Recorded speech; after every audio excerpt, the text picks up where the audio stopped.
Okay, so in this lesson we're going to be solving a polynomial inequality. So we will be replacing the equal sign with a inequality symbol, but we will be using our graph. So it's really important that you've gone and looked at the lessons prior to this one, because everything we've done, you'll need it here. All right, so the first step in solving a polynomial inequality is to make sure that you isolate the polynomial on one side where 0 is on the other side. The second step is we're going to sketch our graph using in behavior and multiplicity, which is a combination of the last two lessons. So at this point, if you haven't seen those two lessons, you need to stop and go back. All right, so here's our two types of inequalities. The first one is where we have a greater than symbol. And in this case, we're saying that f of x is greater than 0 or greater than or equal to 0, which means, first of all, that we're looking for when your function is positive. Or we can say when our function has positive y values. So graphically, that means where is your graph above the x-axis? So again, we've done questions like this before, and now we're doing it with the polynomial graph. The second scenario where we say greater than or equal to 0 is not just above the x-axis. Here we can be on or above the x-axis. For the second situation, we have less than symbols. So we are saying that f of x is less than 0 or less than or equal to 0, which means when is my function negative? Or we can say when are our y values negative? So graphically, that means when you are below the x-axis. And here would be on or below. So what you're doing is telling where the graph is doing what the situation is asking. So greater than, less than, or equal to in some cases. So we're going to start with our first example where the graph has already been provided so we can see it graphically, and then the next one we'll graph ourselves. So first, we're going to look at what the question itself is asking. So this is saying when is our function less than or equal to 0. So negative. When are our y values negative? So when we look at that on our graph, we're looking to see what part of the graph is on or below the x-axis. So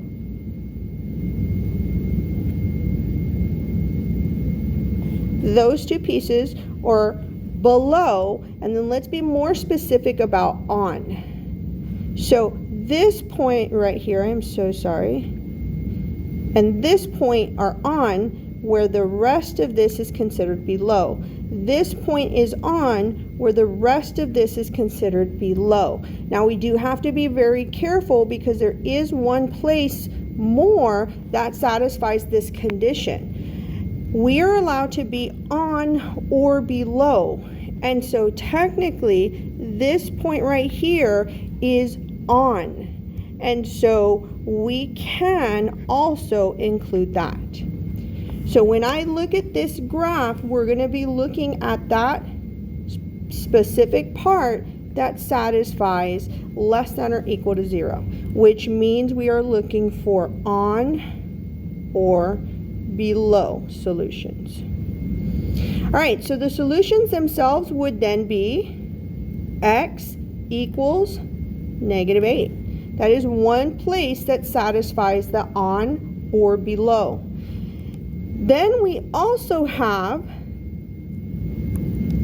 from 0 to 4, so my x values again, and because I am allowed to be on, these are square brackets. Union, we also have on and below from 8 to positive infinity. Now remember, here we're describing the x's. We are going to the right forever, and so that's positive infinity. Square bracket on the 8. Now, using some of what we know about the graph itself, now let's fill in the table so that we can refresh our memory how we're going to graph question 2 on our own. Starting with the end behavior, on the left-hand side, this is considered rising. So as x approaches negative infinity means as I move to the left on the x-axis, my y values are going to positive infinity. On the left-hand side, we have fall. So as x approaches the right side, or as x approaches positive infinity, the y values are going to negative infinity. So this does rise and then fall. So it tells me a couple of things here. I know I have an odd degree, and I know that my leading coefficient would have been negative. All right, so now let's look at zeros. We have a 0 at -8, which is bouncing, which means this multiplicity would have been even. Okay, and we can go ahead and say 2 here. My next 0 is 0, and it is crossing. This would be odd, and so I'm going to go ahead and say 1 here. On the next one, my 0 would be 4. It is again crossing, so odd. And then my last 0 is +8, which again is crossing, and my multiplicity is odd. Now, we'll talk about this odd multiplicity a little bit further, but when it is 1, it is a straight cross through the x-axis. When it is bigger than 1, so 3, 5, and so on, the cross is a little bit more of a swiggle or a curvy looking cross through the x-axis, and I'll show you when we do this next one. All right, so let's start with what we're being asked. In this question, we are being asked, when is our graph less than 0? Which means we are being asked for below the x-axis. So in order to know that, we're going to have to graph. So we need some information. So first, we need to know our degree and our leading coefficient. So remember, when the degree is not given in standard form, it's already been factored, our multiplicities add up to the degree. So let's start with doing our multiplicities so that we can also identify degree. From this first factor, a 0 would be 0. Power on the x is a 1, so multiplicity is 1. That means we're going to cross. From the second factor, x would equal -4. Multiplicity is 3 because the power is 3, and this is also going to cross, but because this is a power 3, it's going to cross kind of squiggly. The next one, x would equal 2. Its multiplicity is 2, so there would be a bounce there. And then in the last factor, x would equal -7. Multiplicity 1, so this would be a cross. Now, if I look at my multiplicities, they add up to what the degree is. So 1 plus 3 is 4, 5, 6, 7. So the degree here is 7.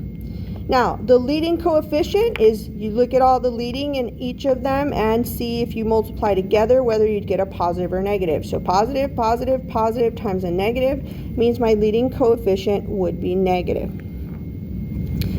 Now, if I have degree odd and coefficient is negative, that means we're going to have a rise, fall. So that means on the left side, we should go to positive infinity. On the right side, we should be going to negative infinity. So rise, fall. All right, so now let's create our graph, starting by drawing the x-axis. Then we are going to mark our zeros on the x-axis as we got them from the problem. So starting with 0, I'm going to go ahead and plot that. And this is going to cross, so I'm going to put a little C here.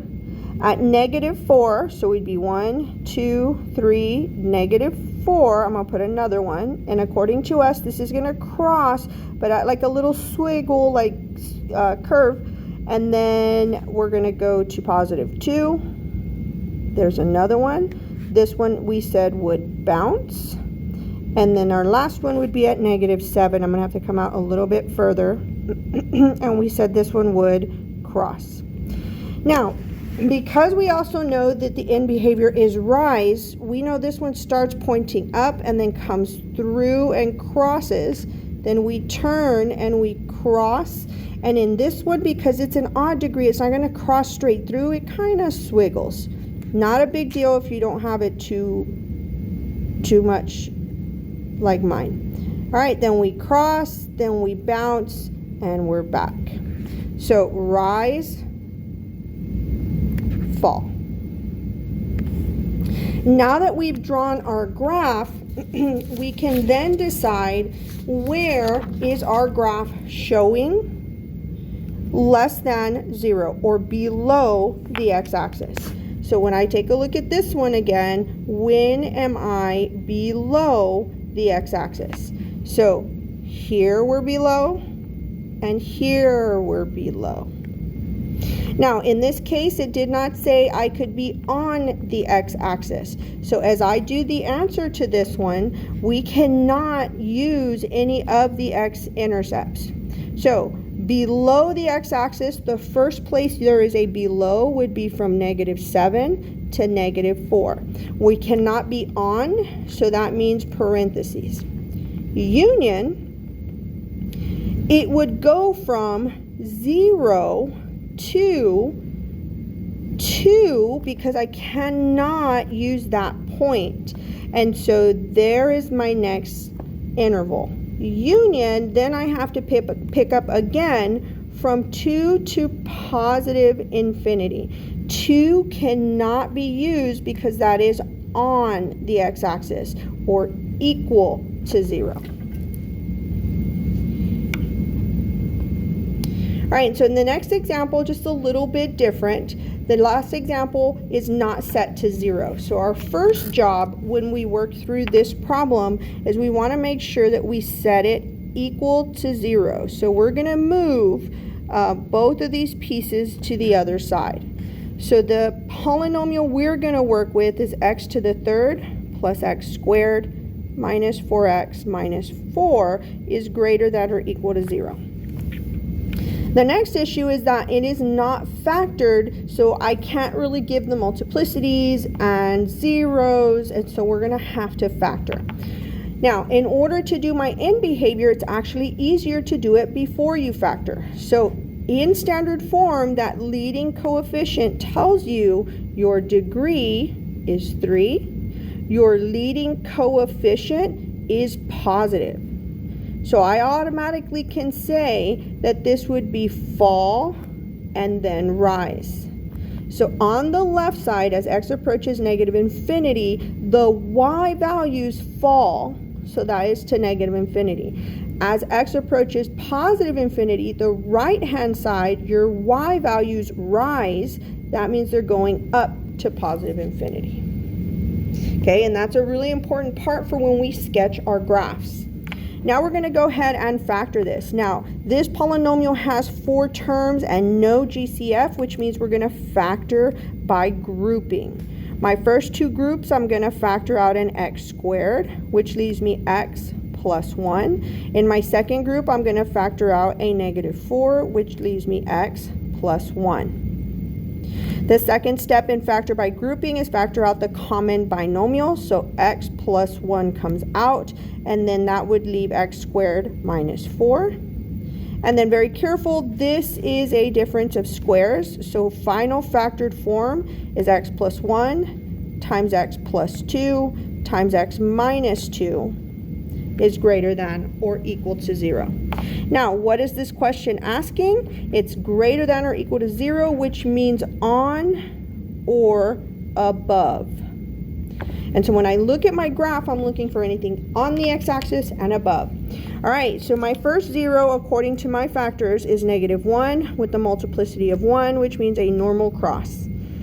The next one would be -2, multiplicity 1, again a normal cross. +2, multiplicity 1, normal cross. Notice none of this has a bounce. And then again, we can verify our degree. 1 + 1 + 1 means degree is 3. All right, so let's go ahead and draw a sketch here. Start by drawing your x-axis, and I don't have a ton of room on here, so I will try to make it nicer. All right, and so then we put in our zeros. So our first 0 is -1. So at -1, I'm going to go ahead and plot my first 0. Then we have -2, and then we have +2. And all of these cross.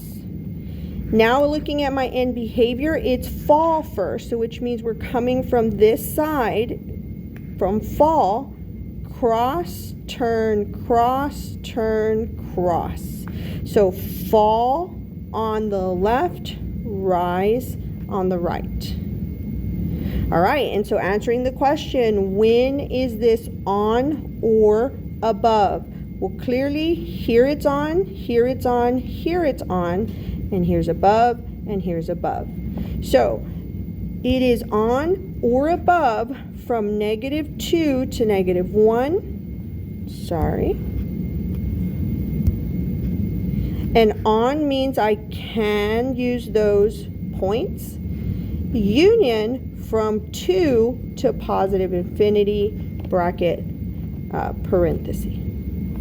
All right, so when you are working these problems, it's very important that you are using the information we have learned in our prior lessons. If you need to go back and watch them, please do that.